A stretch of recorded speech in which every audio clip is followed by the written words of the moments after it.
It is April 30th, Thursday, and it is time for our math lesson. So for math today, we're going to be discussing customary units of capacity. Capacity means the amount of liquid a container can hold, okay? So there are different ways that you can measure capacity, or the amount of liquid a container can hold, just like there are different measures of length, like we talked about, okay? So the first measure of length is an ounce. An ounce is about the size of a bottle of nail polish. It's a small amount, but the amount of liquid that can be held inside that bottle is an ounce, okay? The next unit of capacity is a cup. So we often use a measuring cup like this to measure when we're cooking or baking. So this is a cup, okay? So it's bigger than an ounce, but it's still not very large. It's about the amount that we drink in a cup of water, right? Okay. The next amount is a pint. So a sour cream container is a pint of sour cream, okay? A quart is the smaller milk gallon. I have some heavy whipping cream here that came in 1 quart because I was baking something yummy.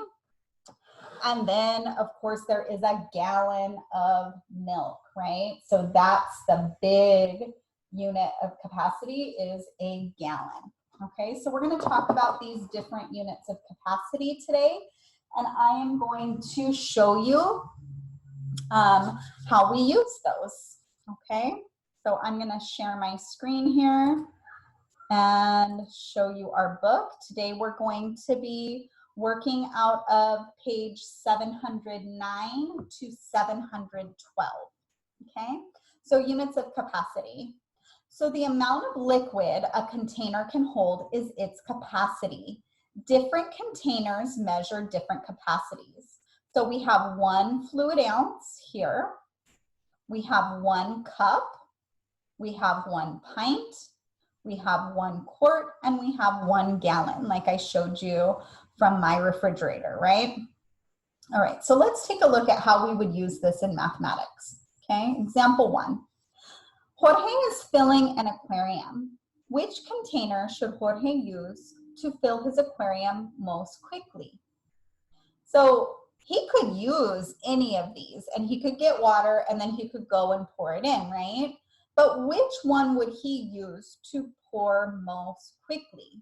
So the cup, that's a small amount, right? That's like your little measuring cup, okay? Then we have the quart. So remember, a quart, it's a little bit bigger than a cup. So it would be faster to pour with the quart than it would with the cup, because I would get more liquid with the quart. Finally, there's the gallon. The gallon is bigger than the quart. So I would be able to pour more liquid from the gallon than from the quart. So that means that to fill the aquarium, he should use the container that will hold the most liquid, and the gallon is the largest unit. It will fill the aquarium the most quickly. Okay, so the biggest unit will fill it the most quickly. Let's go ahead and turn the page and let's look at example 2. Example 2 says Nita is pouring salsa into a small bowl. Is the most reasonable estimate for the capacity of the bowl 8 fluid ounces, 8 cups, 8 quarts, or 8 gallons? All right, so I would say if I were looking at my different containers, right, I wouldn't want salsa to be just a small ounce. A cup would probably work. A pint might even be okay, so one of these. But once you get to a quart or even a gallon, that's gonna be way too big. So I'm looking for something that's gonna be close to either a cup or a pint.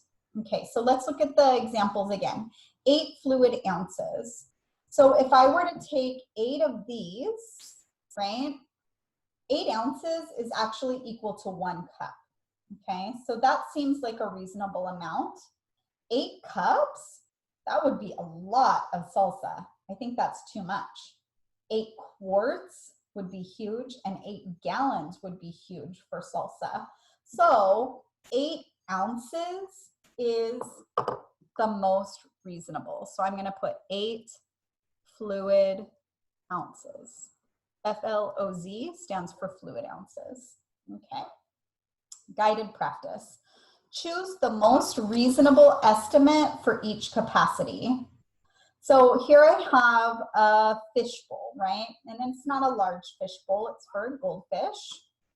So 1 fluid ounce, that would be the size of the nail polish container. I don't think a fish could live in there. A pint, that would be pretty small because it would only be, it wouldn't be able to go very big. A quart, that seems like it would be, maybe, or 100 quarts. 100 quarts seems really large. So I'm gonna go with 1 quart because 100 quarts seems like it would be too much. So I'm gonna go with 1 quart. Okay. A pitcher of water, 4 fluid ounces. That would be only 4 nail polish bottles. I think that would be too small.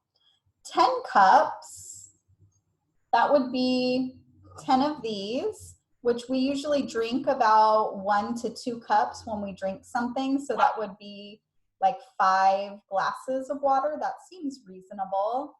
400 cups, I don't think you could get 400 of these in there. And then 10 gallons, definitely not. This is probably smaller than a gallon, so that would not work. So I'm gonna go with 10 cups. Okay. All right, and then here we have, it's a little makeup container. So I'm gonna say 1 fluid ounce, that seems reasonable for a makeup container. I don't usually get makeup containers that are cups or bigger. So a cup or a pint or a gallon, that would be unreasonable. So I'm gonna go with 1 fluid ounce. Okay, so here's your job. You are going to take a look at these items and you're going to estimate what would be the most reasonable capacity for that. Remember, you're gonna wanna be comparing the idea of the nail polish, the cup, the pint of sour cream, right? The quart of heavy whipping cream, or the gallon, the big mamba jamba, right? You're gonna want to compare those to decide which will be the right one, okay? So go ahead and finish through page 712, and we will see you tomorrow. Have a great day.